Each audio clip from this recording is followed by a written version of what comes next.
The pharmacy line stretches 12 people deep at 4:47 on a Wednesday afternoon. Elena Moretti shifts her weight, her canvas tote cutting into her shoulder.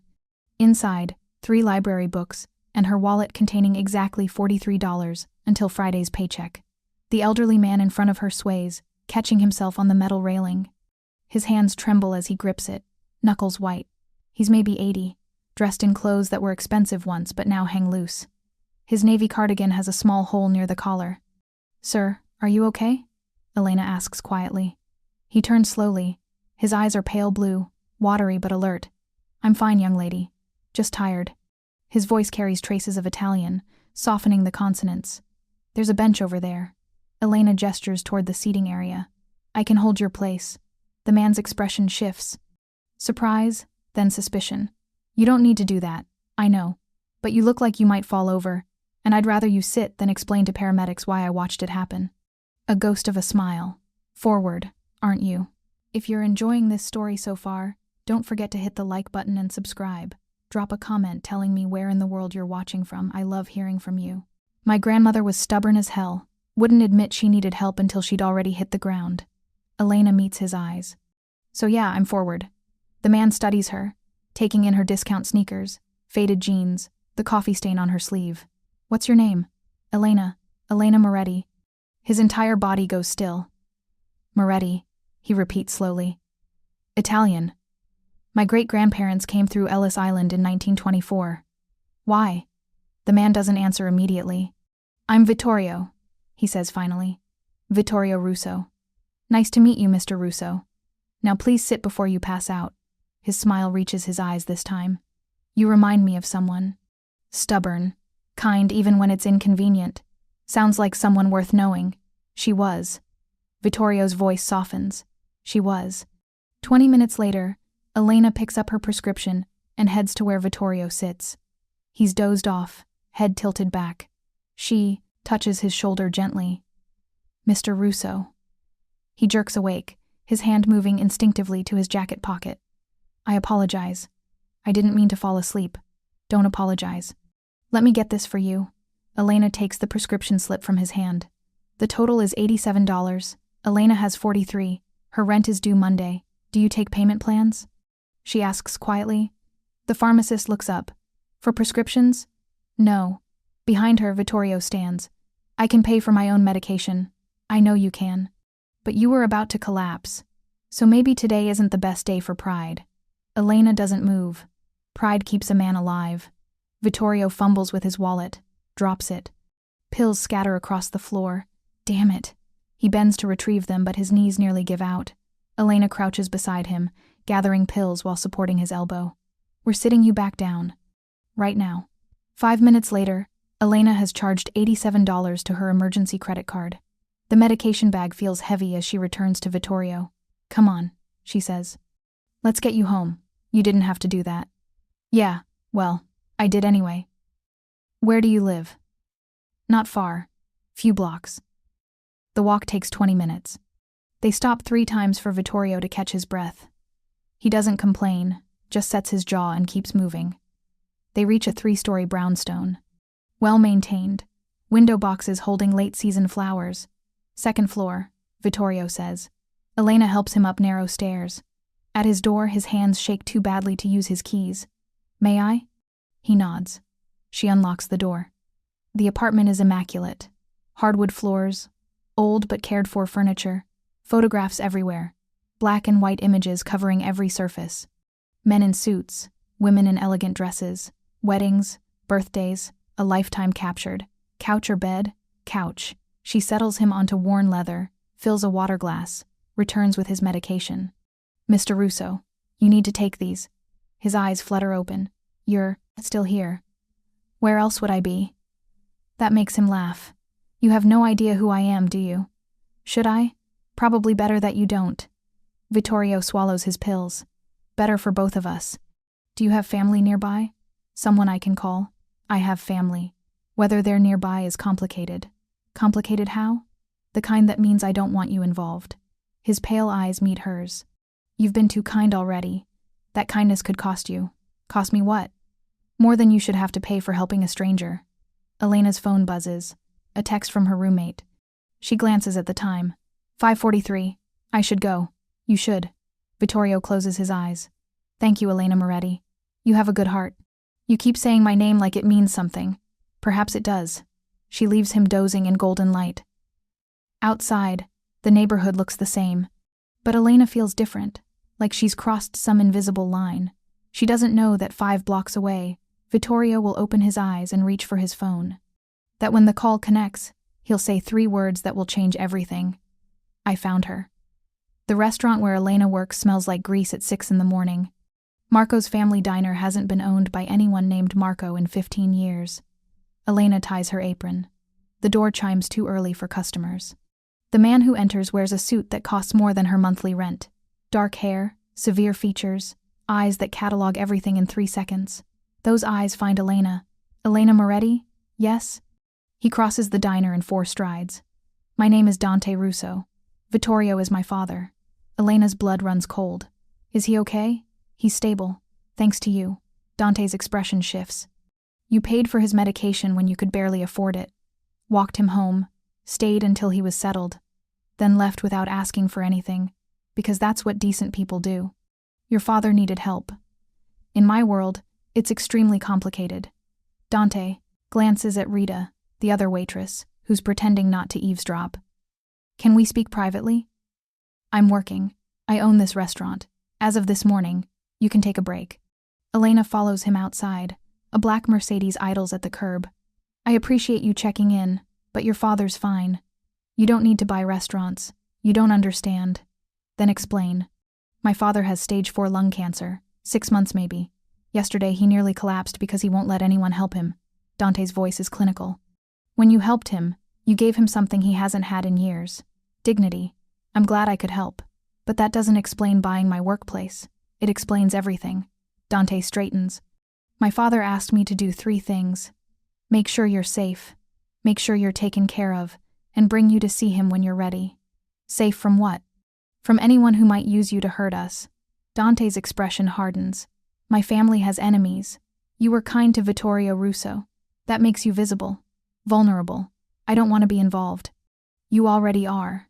Dante pulls out a card. Call if anything strange happens. Anyone following you. Questions from strangers. Anything wrong. Elena takes it because refusing feels dangerous. Marco's is closed today. Renovations. Dante moves toward the car. You're still getting paid. Plus a raise. 15 an hour instead of 9. You can't just close the restaurant. I can do whatever I want. I own it. Use the time to rest. Visit my father if you're willing. Elena Moretti, he says, and something in his voice makes her shiver. Thank you for showing my father kindness. We protect those who protect us. The Mercedes pulls away, leaving her holding a business card that feels like it weighs 100 pounds. Inside, Rita pounces. What the hell was that? He bought Marco's. We're closed for 3 days. Rita sits heavily. The Russos are not people you get involved with, Elena. They're connected. Do you understand? I'm starting to. Rita leans forward. 20 years ago, my nephew worked security for a Russo business. Good pay, until he saw things. When he tried to quit, they told him he could leave but never talk. That boy jumps at shadows now. I just helped an old man. And now you're on their radar. Rita's expression is concern and resignation. Be careful. These aren't people who do anything halfway. Elena's phone rings that afternoon. Unknown number. Miss Moretti? This is Dr. Sarah Chen from Chicago General. I'm calling about Vittorio Russo. He's stable, but he's requesting a visit if you're willing.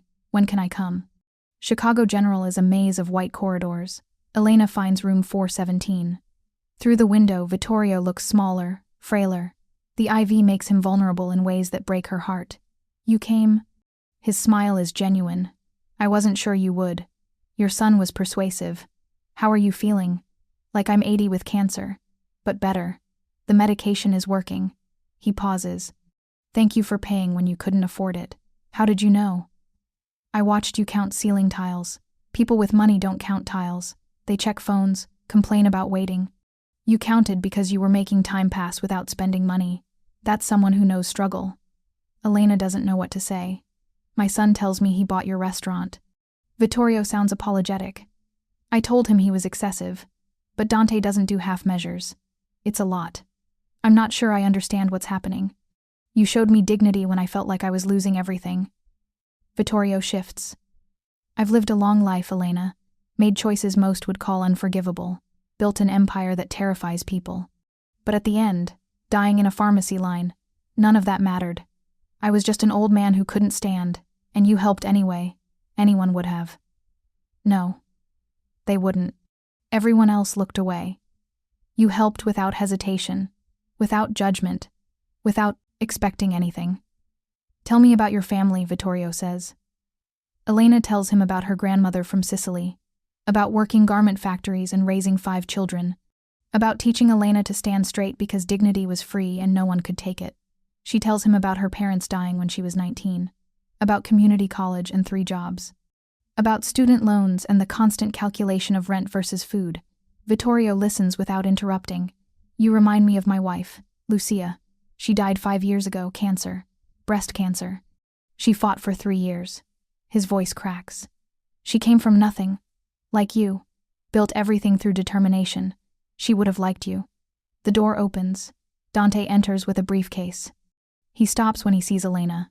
I didn't know you were coming today. Dr. Chen called me. I can leave if you need privacy. Stay. Vittorio's command is gentle but absolute. Dante, sit. Stop looming. Dante sits. The space feels smaller with him in it. Papa tells me you have an Italian grandmother. His tone is casual but assessing. Had. She passed 3 years ago. Sicilian. From a village near Palermo. Which village? Corleone. Dante's eyebrows rise. Of course. My family has no connection to that history. Elena's voice is sharp. My grandmother's family were farmers. Honest people. I'm not implying otherwise. But the coincidence is notable. Elena, do you know who we are? Dante asks carefully. Who our family is. You're the Russos. You have money and influence. We have more than money. We have history, obligations, enemies who would use any weakness against us. The pieces click. Oh. You're not just wealthy. You're organized crime. That's crude, but essentially yes. Dante's voice remains calm. My family built an empire over 3 generations. Some businesses are legitimate. Some exist in gray areas, and some are explicitly illegal. Elena should run, should stand up and never look back. But she looks, at Vittorio in his hospital bed. At Dante, watching her with intensity. The medication I paid for. Was that a test? No. Vittorio is firm. My hands shake because I'm dying. I dropped that wallet because I'm losing control. You helped out of genuine kindness. Nothing was orchestrated. But now I'm under your protection whether I want it? Would you prefer we leave you vulnerable? Dante leans forward. The moment Papa told me your name, I had you investigated. By midnight, I knew everything. Your finances, work history, deceased parents, clean record. You invaded my privacy because I helped your father. I protected my family and discovered you're exactly what you appear. Honest. Struggling. Kind. Which means you're now a potential target. For what? For anyone who wants to hurt us. Rival organizations who would love leverage. If they discover Vittorio Russo was helped by a young woman, they won't hesitate to use you. Use me how? Kidnapping. Extortion. Making you disappear to cause Papa pain in his final months. Dante's voice is matter of fact. I'm being realistic about our world. This is insane. I just helped someone, and that act has consequences. Vittorio sounds tired. I'm sorry. If I'd known, I would have refused. But we can't undo it. We can only move forward. What does that look like? Protection. Dante pulls out a folder. I'm offering you a job. Personal assistant to my father. Help him with daily tasks. Keep him company. Ensure he takes medication. 3,000 a week plus housing. 3,000. Elena can barely breathe. You'll live in our estate's guest house. Secure, monitored, safe. You spend time with a dying man who enjoyed your company. And if I refuse, we'll still protect you, from a distance. Dante closes the folder. But the protection isn't optional. Papa cares about you. That means you're family now. The only question is whether you accept our help or reject it. Elena looks at Vittorio. If I accept, I need ground. Rules. I'm not getting involved in anything illegal. I'm not a pawn, and I can leave whenever I want. Agreed. Dante doesn't hesitate. You'll be kept away from business. Your only job is being Papa's companion. You can leave any time, though protection remains permanent. Why do you care this much? Because you're good. Vittorio's answer is simple. In a world of cruelty, you chose kindness. That's rarer than diamonds. And I don't have much time. I want to spend it with people who remind me why I built this family. Elena thinks about her apartment, about Marco's and customers who treat her like furniture, about student loans and counting ceiling tiles. She thinks about Vittorio's trembling hands and Dante's fierce protectiveness. Okay, she says. I'll do it. The estate is in Oak Park. The car is driven by Vincent, a man with silver hair and sharp eyes. The route takes them through neighborhoods that get progressively nicer. By the time they turn onto a tree-lined street, Elena feels like she's entered a different world. The Russo estate is impressive. Iron gates, manicured lawns, a main house like an Italian villa, terracotta roof, stone walls covered in ivy. The guest house is off to the left, Vincent says. That's where you'll stay. Miss Rosa keeps it ready. The woman who greets Elena is maybe 60, steel gray hair in a bun. Miss Moretti, welcome. I'm Rosa Castellano. Mr. Russo is expecting you in the library. The interior is breathtaking. Marble floors, high ceilings, art that looks old and expensive. But it feels like a home, not a showcase. The library is 2 stories with shelves reaching the ceiling. Vittorio sits in a wheelchair near the fireplace, oxygen cannula in his nose. You came. His smile is genuine. I said I would. I keep my promises. A valuable quality. Vittorio gestures around. This was Lucia's favorite room. She read 3 books a week until chemo made it too difficult. Now I sit here and feel close to her. The door opens. Dante enters with 2 other men, clearly brothers. The younger one has an easier smile. The older looks serious, thoughtful. Elena, these are my brothers, Marco and Nico. Marco steps forward first. So you're the famous Elena Moretti. Papa hasn't stopped talking about you. He extends his hand. Thank you for helping our father. I just did what anyone should do. Anyone should, but few do. Nico's handshake is formal. Welcome to our home. They banter with sibling ease.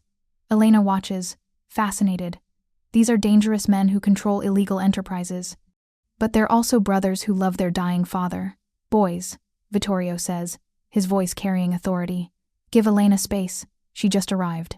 When they're alone, Elena asks, why me? Because you didn't know who I was. Everyone in my life has known me as Vittorio Russo, the patriarch, the man to fear. You saw me as just an old man who needed help. That's a gift I can't price. I still see you that way. Good. Keep seeing me that way. Because I'm tired of being a myth. For my final months, I want to be just a man. Then that's what you'll be. Just a man who likes his library, and probably has strong opinions about coffee. Vittorio laughs. French press. Any other method is barbaric. The guest house is perfect.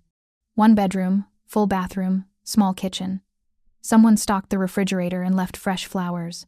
Her phone rings. Unknown number. Miss Moretti. The voice is male, unfamiliar.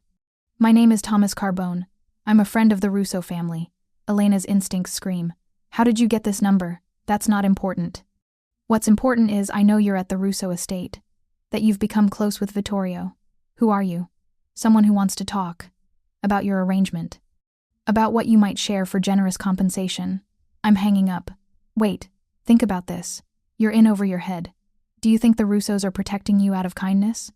They're using you. But I could offer real protection, real money. Just tell me what happens in that house. Elena ends the call. She immediately dials Dante's number. He answers on the first ring. What's wrong? Someone just called. She explains. Thomas Carbone. Dante's voice goes cold. He's with a rival organization. They've been looking for weaknesses for years. Did you save the number? Yes. Forward it to me. And Elena, you did exactly right by calling immediately. Don't answer unknown numbers. All communication goes through me or Rosa. This is what you meant about being a target. Yes. They move fast. I'm sorry. What would they have done if I'd agreed? Used you to gather intelligence. Then either kept you as an asset or eliminated you once you were no longer useful. His bluntness is jarring. The Carbones don't value human life. And how do you value it? We protect our own. Absolutely. Without compromise. Am I your own now? Yes.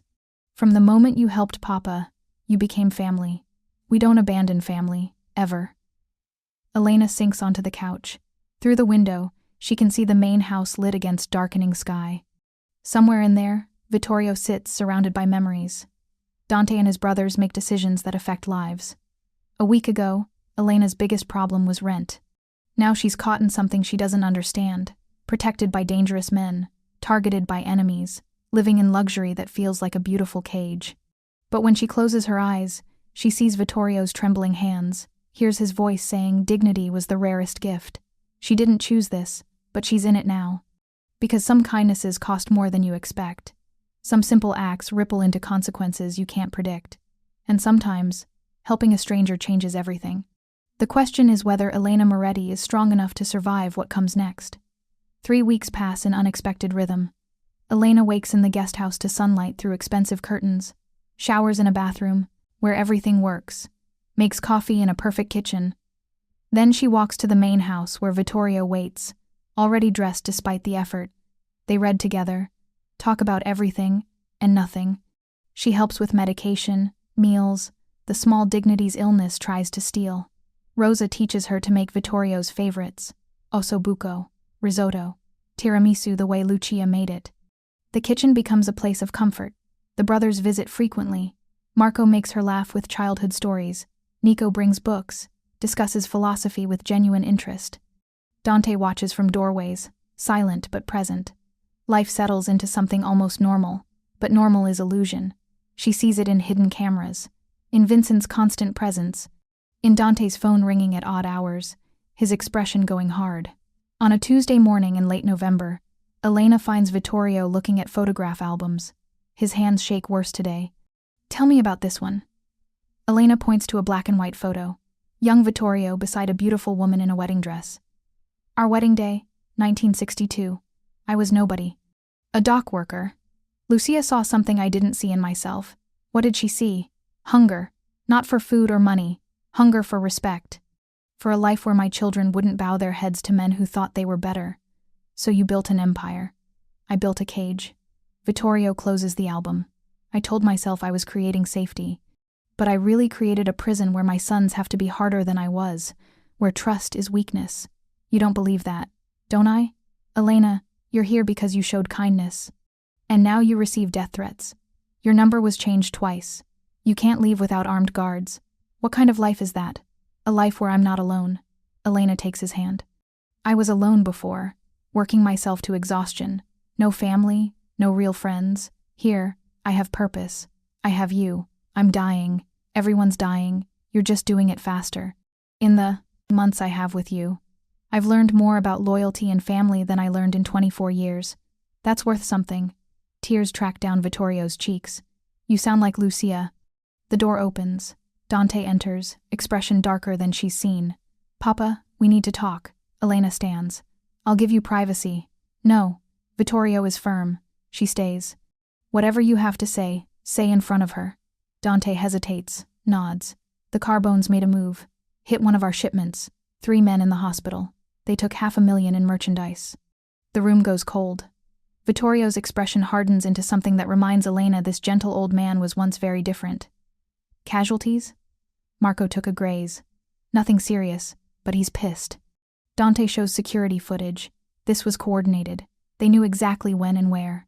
We have a leak, or they've been surveilling us more carefully. Dante glances at Elena. There's something else. They left a message.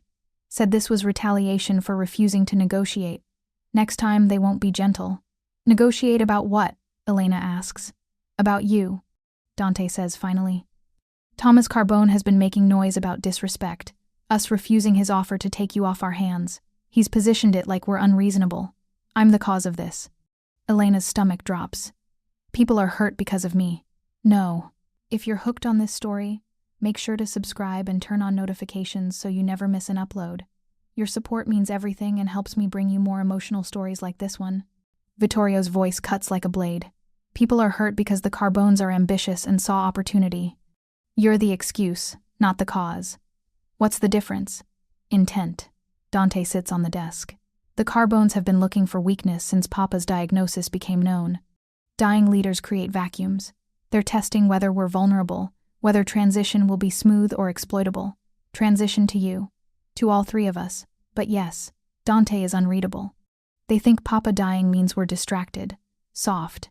They think protecting a civilian shows we've lost our edge. Have you? Dante's eyes meet hers. No.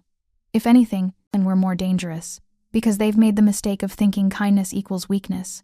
The days that follow are tense. Marco appears with his arm in a sling, dismissing injury with dark humor. Nico spends hours in Vittorio's study, voices rising in Italian. Dante is gone more than present. Elena catches glimpses through windows, pacing while he talks. She tries to stay focused on Vittorio. His health is declining. Some days he can't get out of bed. The oxygen is constant now. On a Friday afternoon, Elena helps him into the garden. November has stripped trees bare, but the landscaping is beautiful in starkness. I need to tell you something. About why you matter so much. You've told me. I remind you of Lucia. It's more than that. When Lucia died, I lost my compass. She was the voice that kept me human. Vittorio clasps his hands. After she died, this house became a tomb. Lorenzo buried himself in work. My husband passed 5 years later, and I was just here surrounded by ghosts. You built something lasting. Your sons are good men. They're hard men. There's a difference. Dante especially. Brilliant, strategic, loyal. But he's forgotten how to be soft. Marco hides behind charm. Nico behind philosophy. They're so busy being strong they've forgotten it's okay to be human. And you think I can teach them that? I think you already are. The way you care for me without pity. Stand up to Dante when he's overbearing. Make Marco laugh. Challenge Nico's assumptions. Vittorio's eyes are intense. You're not trying to survive in our world. You're bringing yours into it. That takes courage they've forgotten to recognize. A sound breaks the moment. Shouting inside. Not argument. Alarm. Dante appears, moving fast. His weapon is visible now. Papa, inside. Now. What's happening? Elena stands, helping Vittorio. Security breach. 3 cars just crashed the front gate. Dante's on his phone, barking orders. Vincent, get them to the safe room. Vincent appears, weapon drawn. The safe room is fortified basement space. Elena's been shown but never used. Bulletproof walls, independent air, communications equipment. Elena helps Vincent get Vittorio into his wheelchair. They move quickly. Rosa appears from the kitchen, calm despite chaos. Marco and Nico converge, both armed. The safe room door is steel, disguised as wine cellar entrance. Inside, monitors show every angle. Elena watches screens as 3 black SUVs disgorge men with weapons. They're not hiding. This is a statement. How many? Vittorio asks, voice steady. 12 visible. Marco counts. But there could be more. The Carbones are making their move. Nico's on radio, coordinating with security. They think we're vulnerable. They're wrong. On monitors, Dante stands on front steps. Alone. Visible. Waiting. What is he doing? Elena's voice rises. They'll kill him. No. Vittorio watches his son with pride. He's showing them we're not afraid, that we won't hide. Thomas Carbone exits an SUV. Even on grainy footage, Elena recognizes him. Tall, silver-haired, dressed like he's attending a meeting. The audio crackles. You're on my property, Carbone. Dante's voice is cold. You have 30 seconds to leave before I consider this war. Your father's dying. Thomas Carbone sounds reasonable. The old ways are changing. We can do this peacefully. All we want is the girl.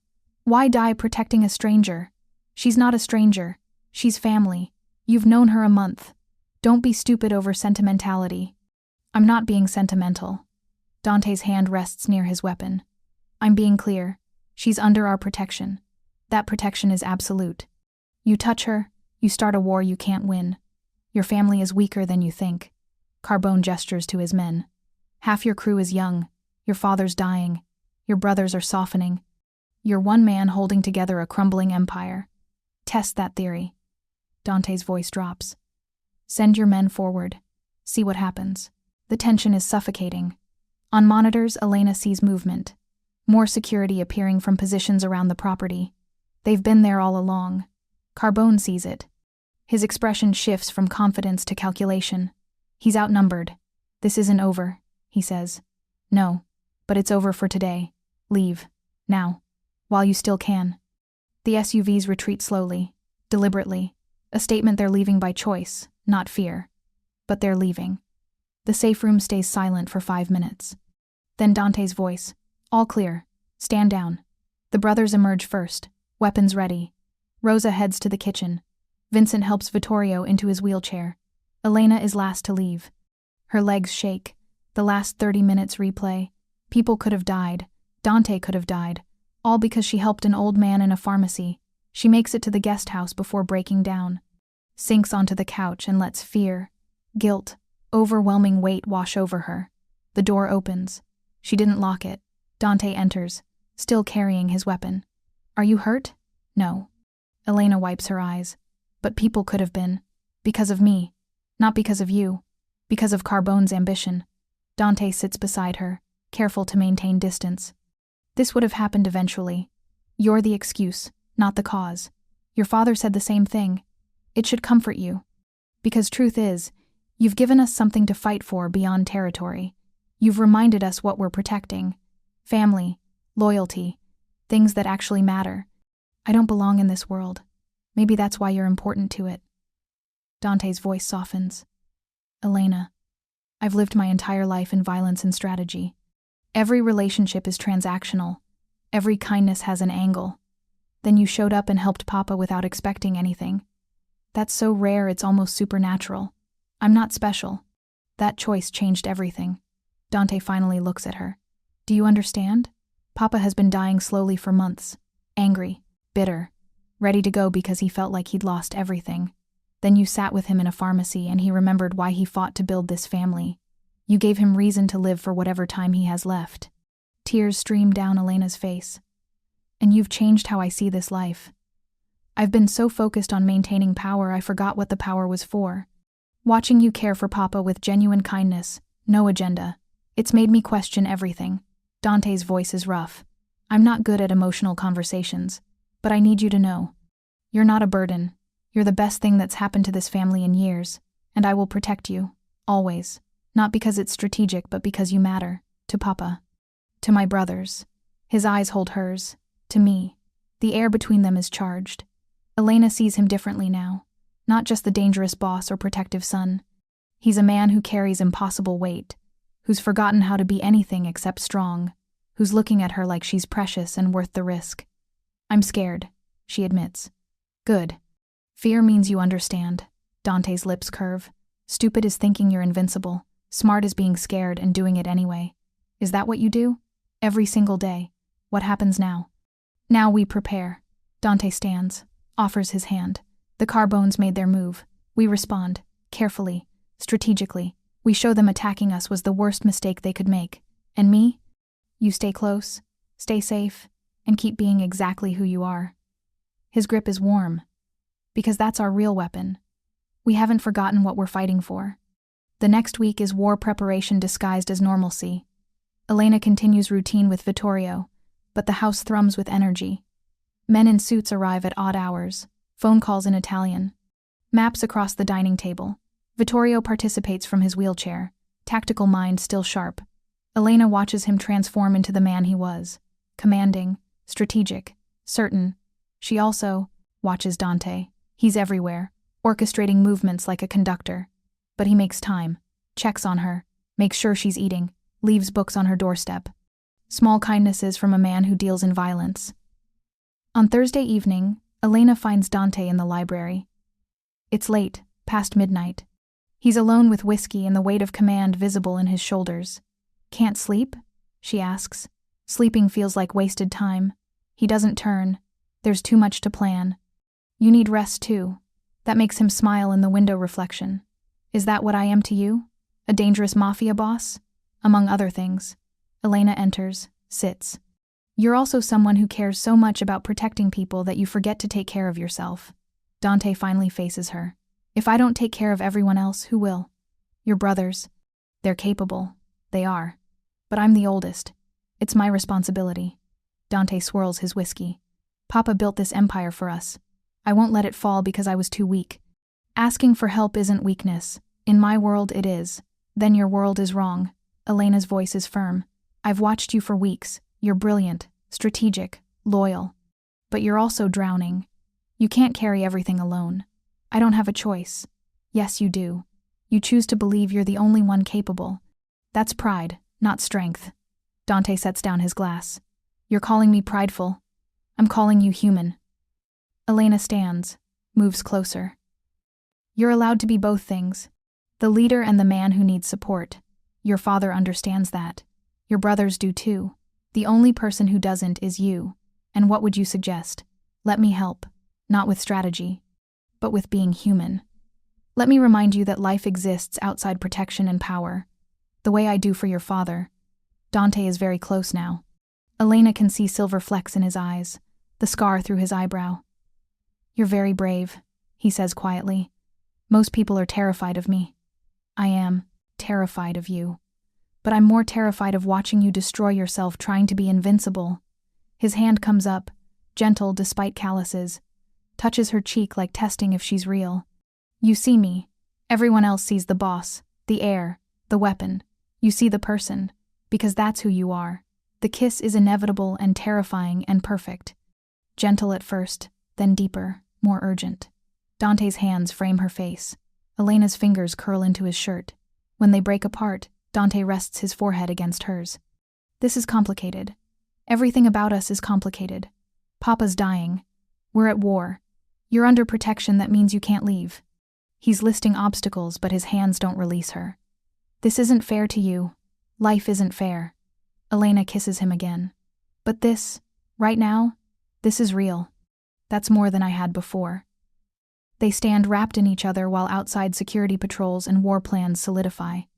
This moment is stolen, precious, the calm before the storm, but it's theirs.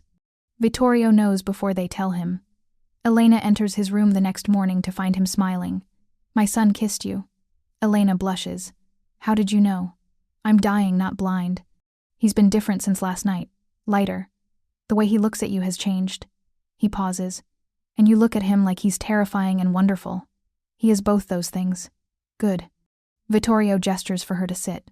Lucia terrified me for years. I was a dock worker who could barely read.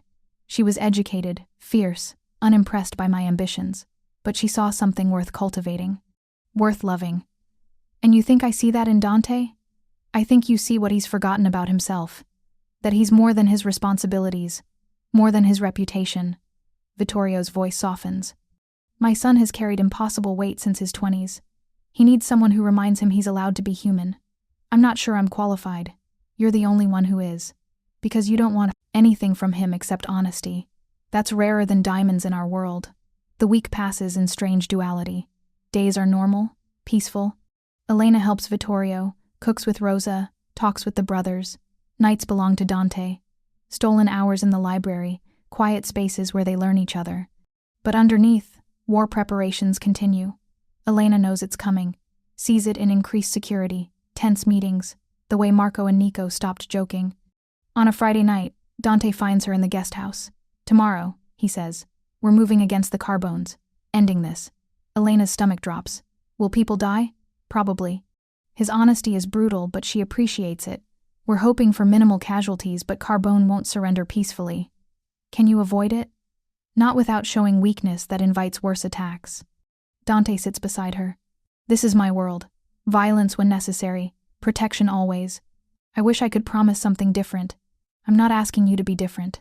But I'm allowed to be scared for you. His arm comes around her. I've been in dangerous situations since I was 18. I know how to survive. That doesn't make it less scary. They sit in silence. Elena memorizes this. The warmth of his body, the steady rhythm of his breathing. If something happens to me, Dante says quietly, you'll be protected. Marco and Nico will honor my commitment. Nothing's going to happen to you. You don't know that. I choose to believe it. Elena turns to face him. You don't get to kiss me and then immediately plan for your death. That's not how this works. Despite everything, Dante laughs. You're very bossy for someone supposedly scared of me. I'm scared of losing you. That's different. His kiss is fierce, possessive. When he pulls back, his eyes are intense. I will come back to you. That's a promise. The assault happens at dawn. Elena watches from the safe room with Rosa and Vittorio. Monitors show coordinated movements. Dante's forces, moving like a machine. The Carbone compound is fortified but not well enough. Breaches at 3 points. Smoke grenades, flashbangs, controlled chaos. Elena can't look away. She sees Dante leading, weapon drawn, moving with deadly grace. Marco and Nico flanking. They've done this before. They're terrifyingly good. The firefight lasts 12 minutes. 12 minutes that feel like hours. Then Dante's voice. All clear. Objective secured. Casualties? Vittorio asks. 3 injured on our side. Non-critical. Dante's breathing hard. 7 Carbones down. 3 critical. Rest in custody. Thomas Carbone is surrendering. Bring him here, Vittorio says. I want to speak with him. An hour later, Thomas Carbone stands in Vittorio's library, hands zip-tied, blood on his suit. He looks diminished. Vittorio sits in his wheelchair, oxygen cannula in place, looking like the dying old man, until he speaks. You made a mistake, Thomas. Vittorio's voice carries authority. You thought my illness made us vulnerable. You thought protecting a civilian showed weakness. You were wrong on both counts. You're dying. Carbone's voice wavers. This doesn't change that. No. But it changes what happens after. Vittorio gestures to his sons. They've proven they can lead. They've proven they'll protect what's ours. Your organization is broken. Mine is stronger than ever. What do you want? Surrender. Complete. Your territory, operations, everything transfers to us. In exchange, you live. You retire somewhere warm and forget you challenged the Russos. And if I refuse, then you die. Today. Along with anyone who shares your ambition. Vittorio's expression is cold. I'm an old man with nothing to lose. I'll burn everything down before I let you threaten my family. Carbone looks at Dante, at the weapon, at the blood, looks at Marco and Nico, looks at Elena. Fine. You win. The agreement is signed within hours. Legal documents transferring assets, witnessed by lawyers. Carbone leaves Chicago the next day, disappearing into retirement. The war is over. Life returns to careful rhythm, but different now. Scarred. Elena watches Dante with new eyes, having seen what he's capable of. It should terrify her. It doesn't. Because she's also seen his gentleness with his father, his fierce loyalty. The way he holds her at night like she's the only peace he's known. Vittorio declines rapidly after the war, as if holding on through conflict took all his remaining strength. Elena spends more time in his room, reading when he's too weak to hold books, sitting quietly when words aren't needed. On a Tuesday morning in late December, Vittorio calls for all 3 sons. Elena tries to leave, but he stops her. Stay. Your family too. The brothers gather around his bed. Dante holds one hand. Marco and Nico stand close. Elena remains in the corner, present because Vittorio wants her there. I'm proud of you. Vittorio's voice is barely above a whisper. All 3 of you. You've become the men I hoped you'd be, strong without being cruel, loyal without being blind. You'll lead this family well. Papa, Dante's voice cracks. Don't. It's time. Vittorio smiles. I'm tired, Figlio. I've fought long enough. He looks at each son. Marco, stay kind. Don't let this life make you hard. Nico, keep thinking. Keep questioning. Intelligence is strength. And you, Dante. His eyes find his oldest. Stop carrying everything alone. You have brothers. You have family. And you have her. He glances at Elena. Let them help you be human. I will, Dante whispers. Vittorio's gaze finds Elena. Come here, child. Elena approaches, takes his other hand. It's cold, trembling. Thank you for showing an old man dignity in his last months, for loving my son even though he's difficult, for reminding us why family matters. Tears stream down Elena's face. Thank you for letting me be part of yours. You were always meant to be. From the moment you said your name, I knew. Vittorio closes his eyes. Lucia would have loved you. Tell her I'm coming home. He dies at 3:47 in the afternoon on December 15th, surrounded by his sons and the woman who showed him kindness when he needed it most. The funeral is massive. Hundreds of people. Politicians, business leaders, people from every level Vittorio touched. The service is in Italian, beautiful and mournful. Elena stands with the family, Dante's arm around her waist. Rosa weeps openly. Marco's jaw is tight. Nico speaks the eulogy, voice steady despite tears. They bury Vittorio beside Lucia in a cemetery overlooking Lake Michigan. The headstone is simple. Vittorio Russo. Beloved husband, father, grandfather, builder of dreams. 3 months after Vittorio's death, Life has found new patterns. Dante leads with his brothers beside him, true to his father's wishes. The transition is smooth, the Russo empire thrives, Elena stays, not as an employee anymore, as family. She's found work with a non-profit helping immigrants, using her experience to make a difference. Dante supports it, proud of her independence, even as he maintains protection. They live between two worlds. The estate where family gathers for Sunday dinners Rosa insists on making, the dangerous business in shadows, and small private spaces where they're just Elena and Dante, learning each other, building something real. On a spring evening, Elena stands in Vittorio's library. It's been preserved as he left it. Books, photographs, the chair where he spent his final months. Dante finds her there, slips his arms around her waist, rests his chin on her shoulder. Missing him? Always.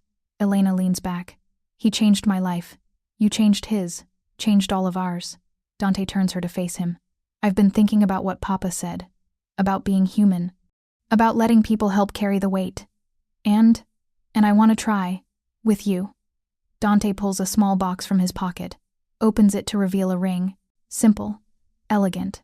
A sapphire surrounded by diamonds. Elena's breath catches. I'm not good at this. The romantic gestures, pretty words, but I know what I feel. Dante's voice is vulnerable. You walked into my life because you helped a stranger. You stayed because you saw us as more than our reputation. You made Papa's last months meaningful. You've made me remember I'm allowed to be more than just the boss. He pauses. I love you, Elena Moretti. I want you beside me. Not as someone I protect, but as my partner, my equal, my home. Tears blur Elena's vision. Yes, she whispers. Yes. The kiss tastes like salt and joy and promise. Outside, Chicago sprawls in all its messy glory. The city where Elena counted ceiling tiles and worried about rent, where she helped a trembling old man and accidentally changed everything, where kindness started a war and ended in love. The ring fits perfectly. Elena looks at it, then at Dante, then around the library. He'd be happy. Vittorio. He'd be so happy. He knew. Before he died, he told me to marry you. Said you were the best thing that ever happened to this family. Dante smiles. He was right.